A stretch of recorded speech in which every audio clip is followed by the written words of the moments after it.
বলটা দাও তো। আরে বলটা দাও। কি হলো, তুমি কি শুনতে পাচ্ছ না? আমি তোমাকে বলটা দিতে বললাম, তুমি বলটাও দিলে না।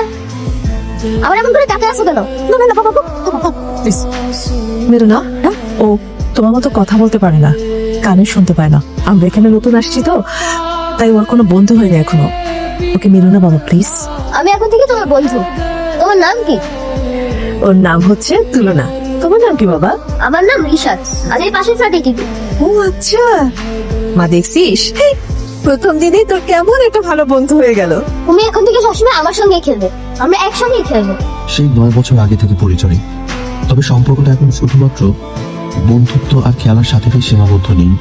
ও আমার জুনিয়র হওয়া সত্ত্বেও আমার সবচেয়ে বিশ্বস্ত আর ভরসার নামটাও তুলনা।